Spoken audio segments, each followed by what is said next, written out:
Olá, bem-vindo ao projeto Informática para Todos. Eu sou o Rodrigo, sou aluno da Universidade Cidade Verde, UniCV, e essa é a nossa terceira e última aula onde falaremos sobre conceitos sobre JavaScript, certo?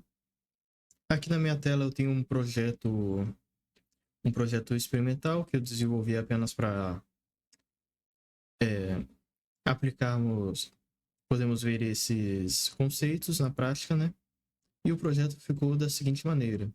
Como vocês podem ver, o projeto é de um formulário de login, certo? Aqui eu tenho aba de nome de usuário, e-mail, senha e confirmação de senha. E onde que o JavaScript entra aqui? O JavaScript ele é utilizado para dar interatividade nos dados que eu inseri aqui dentro do nosso formulário. Por exemplo, o nosso formulário está vazio. Se eu clicar aqui em cadastrar, olha o que acontece. Aparece aqui para mim algumas mensagens indicando erro, indicando que eu preciso inserir as informações aqui, certo? Aí aqui pede para eu colocar um nome do usuário, o nome do e-mail, inserir a senha, confirmar essa senha. Aqui um detalhe interessante também, e se eu colocar aqui uma senha e colocar uma senha diferente embaixo, aqui temos um outro pop-up indicando que as senhas devem ser iguais.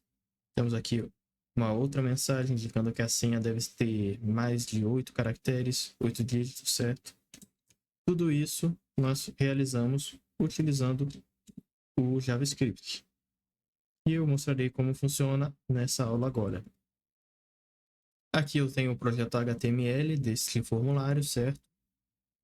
Não vamos focar muito aqui no nosso HTML e no CSS, eu vou mostrar apenas algumas informações essenciais que nós precisamos saber para conseguir ler o nosso arquivo JavaScript com maior facilidade. Aqui eu tenho todo o nosso HTML, tenho aqui a tag form, que é onde está todo o conteúdo do nosso formulário. Como vocês podem ver, ela possui um ID. Aqui o ID com o nome form. Cada componente aqui do nosso formulário possui um ID. Esse ID serve para que nós possamos programar com JavaScript todas aquelas condições que eu mostrei anteriormente, para identificar cada tag aqui do nosso formulário no HTML, certo?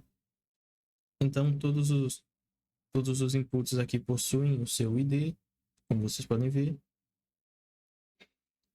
E logo aqui embaixo, no final do nosso documento, logo antes de fechar a tag body, eu tenho aqui a tag script. Essa tag script, o que ela faz? Ela está ligando o conteúdo aqui do nosso HTML e CSS ao nosso arquivo JavaScript. Ela funciona similar a tag de link para a estilização do CSS que eu tenho aqui, a tag link. Só que aqui no caso é uma tag própria, a tag script. Aqui eu tenho a condição src, que no caso é source. E aqui dentro eu coloco o nome, né, o endereço do arquivo JavaScript. Agora, partindo para o CSS, não temos muita coisa para ver aqui. Temos uma estilização padrão. Tudo que nós precisamos ver aqui de maior detalhe é esse form content error. Esse form content error, no caso, é a estilização para aquela mensagenzinha de erro que nós vimos no nosso formulário, certo? Que basicamente só está com a cor vermelha, ok? E está com a condição visível. Quando ocorrer o erro, ele vai se tornar visível para nós na nossa página, como nós vimos anteriormente, certo? Tendo visto tudo isso, nós podemos agora partir para o nosso arquivo JavaScript. Aqui no nosso JavaScript nós temos muitos detalhes de programação, como vocês podem ver, certo? Vamos começar aqui do início. Aqui no início eu tenho essas cinco linhas muito similares, certo? O que eu fiz nessas linhas? Aqui nessas linhas eu tenho uma referência das IDs que eu inseri lá no nosso HTML. Então aqui eu tenho essa const eu tenho essa aqui, essa palavra const, certo? Em que eu insiro o nome form igual a document e pegando o elemento pelo id, get element by id, onde basicamente eu crio essa referência com o nome form. Essa referência vai pegar lá no nosso documento HTML o elemento que possui o id form, certo? E eu repeti isso para todos os nossos outros componentes que possuíam um id. Aqui username, vindo da id name, e-mail vindo da id e-mail, password vindo da id password, confirmation vindo da id confirm password, certo? Após tendo feito isso, eu tenho aqui logo embaixo a tag do form, certo? A referência do form, na verdade. Adicionamos um evento submit. Basicamente, esse evento ele realiza o quê? Aqui dentro desse evento, eu tenho todas as outras IDs dos nossos inputs. E aqui eu tenho aqui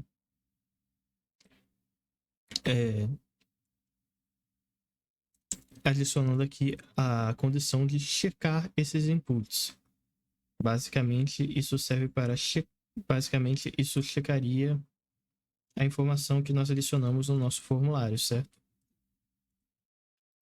Aí todas essas funções aqui estão servindo para checar as informações que serão inseridas no nosso formulário e indicar se as mensagens de erro que nós temos lá vão aparecer ou não.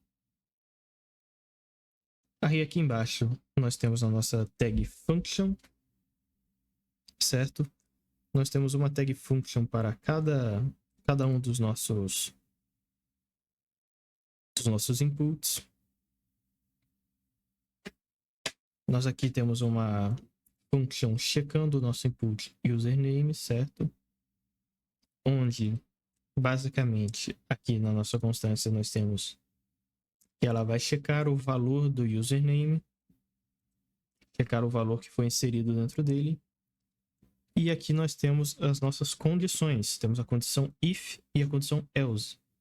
A condição if basicamente pega o valor do username value, e ela confere o seguinte: se o username value for igual a nada, se não tiver nenhuma informação, vai ocorrer ali o evento error input, que nós vimos naquela mensagenzinha vermelha, em que aparecerá aqui embaixo do nosso input username essa mensagem: insira o nome do usuário, certo? E aqui na nossa tag else, no caso, ela indica outra condição, que é a condição que se o nosso username ele tiver com uma informação escrita, uma informação válida, não aparecerá nossa mensagem de erro. Ou seja, está aqui o form content, então vai estar tudo ok, o nosso JavaScript não vai enviar a nossa mensagem de erro, certo? Basicamente, essa tag function nós repetimos em todos os nossos outros inputs. Aqui é const, avaliando o valor do e-mail. Se o e-mail não for inserido, vai aparecer imagem de erro. Se não, não vai aparecer nada, vai indicar que está tudo certo, certo? Aqui na nossa password, além de adicionar as outras condições if e else, eu também adicionei uma else if, que no caso eu adicionei aqui uma condição para o valor da nossa senha, password value, e aqui a condição sendo length, o seu comprimento, né? Que eu indiquei aqui que o comprimento, né, o tamanho da nossa senha deveria ser maior que 8 caracteres. Caso não fosse, aconteceria aqui o erro input e apareceria lá a nossa mensagem que vimos anteriormente, que a senha deve conter mais de 8 caracteres, certo? E aqui no else, novamente, se nenhum desses problemas ocorrer, aqui nós não teremos a nossa mensagem de erro. Form content, tudo ok, certo? Aqui eu também tenho Aqui eu também tenho checando a confirmação de senha, certo? Na confirmação de senha, nós temos a mesma configuração do input senha.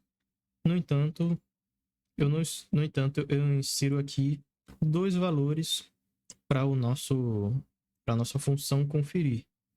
E como estamos conferindo novamente o valor da nossa senha, eu insiro aqui embaixo também, além de conferir o valor da confirmation, também está conferindo o valor da nossa value, certo? Aí aqui no nosso else if, a nossa constância, no caso, é a confirmação se o nosso confirmation value é igual ao nosso password value. Se não for, vai ocorrer um erro input e vai aparecer aqui a mensagem. As mensagens devem ser iguais. Essas mensagens aqui, no caso, elas são completamente personalizáveis. Eu inseri essas, certo? Mas no seu projeto você pode inserir mensagens diferentes. Tudo bem? E aqui novamente temos a nossa tag else, indicando se o item for válido. Não ocorrerá nenhum erro, não vai aparecer nossa mensagem de erro. Tudo certo. Logo aqui embaixo tem outra tag function. Só que essa tag function, ao invés de ela checar os nossos inputs separadamente, ela checa todo o nosso formulário, certo? Então aqui ela está com todos os nossos inputs, todo o check dos nossos inputs, certo? Aí aqui, logo abaixo, nós temos a condição de que se todos os itens estiverem de acordo, se todos forem informações válidas dentro do formulário, vamos ter aqui então um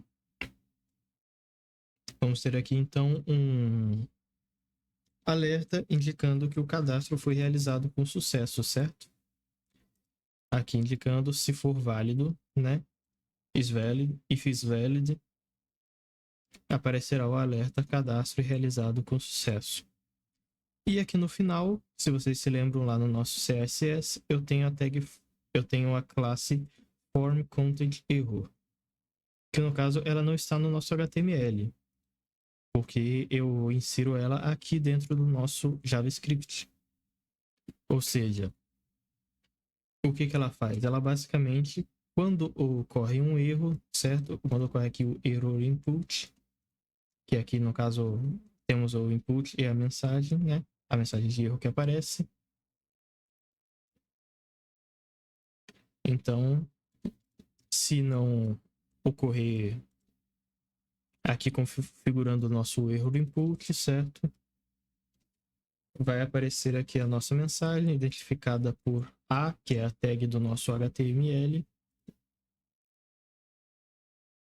Então, se ocorrer algum erro, a classe da nossa mensagem, da nossa tag A, será alterada para a classe form content error. E aí, no caso, vai aparecer aqui a estilização que nós fizemos aqui no CSS, ela se torna visível e aparece a mensagem que deixamos personalizada aqui no nosso CSS, funcionando da maneira que eu demonstrei inicialmente no nosso projeto. Certo?